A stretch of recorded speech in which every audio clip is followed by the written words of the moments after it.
Welcome to Alisha stories Bengali. কণ্ঠ আমার, অনুভূতি আপনাদের।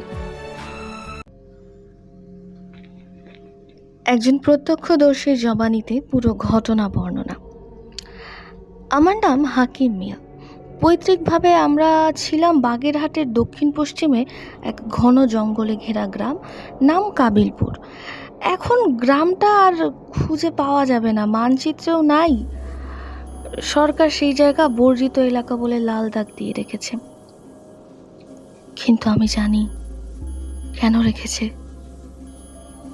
কারণ আমি ছিলাম সেই অভিশপ্ত রাতের একমাত্র জীবিত প্রত্যক্ষদর্শী। ঘটনাটা শুরু হয়েছিল 1991 সালের নভেম্বরের শেষ সপ্তাহে।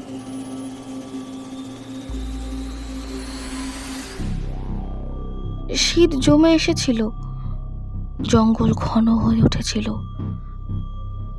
আর সন্ধ্যার পর থেকেই হঠাৎ বাতাসে একটা পচা ধাতব গন্ধ ভেসে আসতো। কেউ টের পেত না কোথা থেকে আসছে। গ্রামের উত্তর দিকে একটা পরিত্যক্ত কুটির ছিল। আগে এক তান্ত্রিক ভিক্ষু থাকতো। বছর 10 আগে আগুন লেগে ঘরটা পুড়ে যায়। সেই থেকেই জায়গাটা মনাই হয়ে পড়ে, কেউ যেত না। একদিন সকালে দেখা গেল সেই পোড়া কুটির থেকে কালো ধোঁয়া উঠছে। রফিক নামের এক ছেলে পিলে খবর দিল নতুন কেউ এসেছে। বড়রা প্রথমে পাত্তা দেয়নি, কিন্তু তার পরদিন থেকে যা ঘটতে লাগলো সেটা বর্ণনাও করা কঠিন। প্রথমেই হারিয়ে গেল ফজলু মোল্লার গাভী, তারপর সালামাত চাচার খাসি, পরের সপ্তাহে আমজাদ পাগলার হাঁসের খামার রাতারাতি খালি। কারো কিছু চোখে পড়ে না, কিচ্ছু শোনা যায় না। শুধু সকালে ঘাসে দেখা যায় টাটকা লাল রক্তের দাগ, আর মাঝে মাঝে এমন হাড় যেন কেউ জিভ দিয়ে চেটে চেটে মাংস ছাড়িয়েছে। আমি তখন যুবক, বয়স 31। শরীরে সাহস ছিল, বুকের ভিতর ছিল কৌতূহল। আমি নিজেই গেলাম কুটিরটা দেখতে। দূর থেকে কেমন একটা শ্বাসকষ্ট অনুভব হলো, শরীরে কাঁটা দিয়ে উঠল।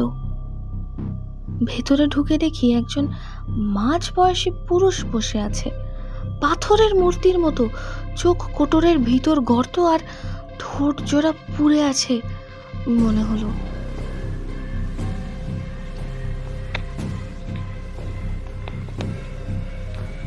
সে কিছু বলল না, শুধু আমার দিকে তাকিয়েছিল একভাবে, যেন বহুদিন ধরে আমার শরীরের ভিতর কি আছে সেটা বোঝার চেষ্টা করছিল।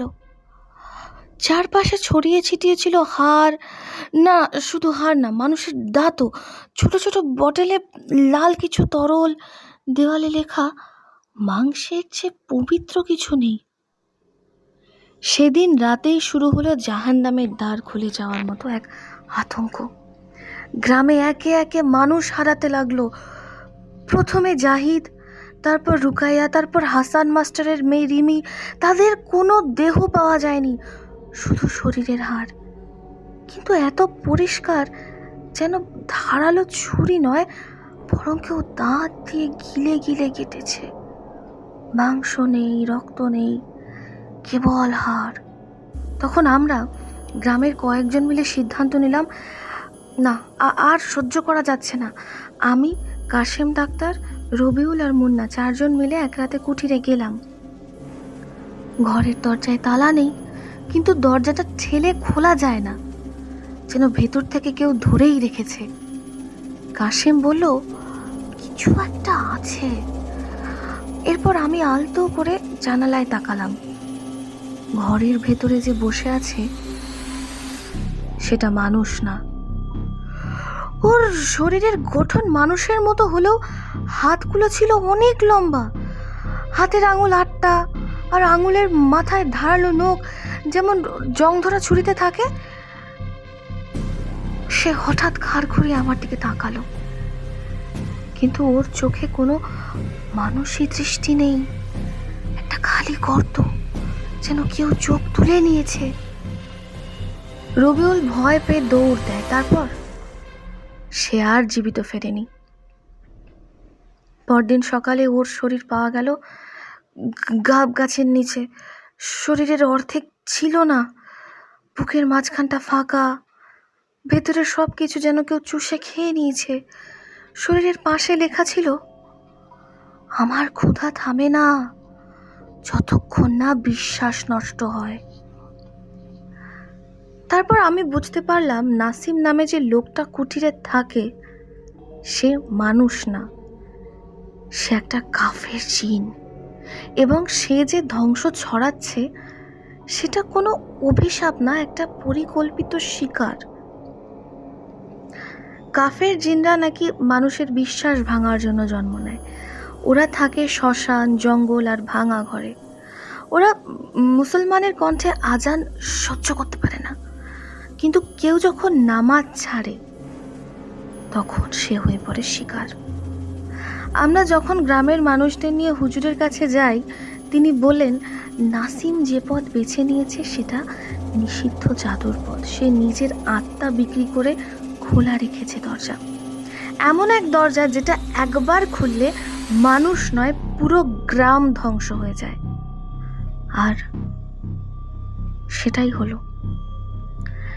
সেই রাত 14ই ডিসেম্বর 1991।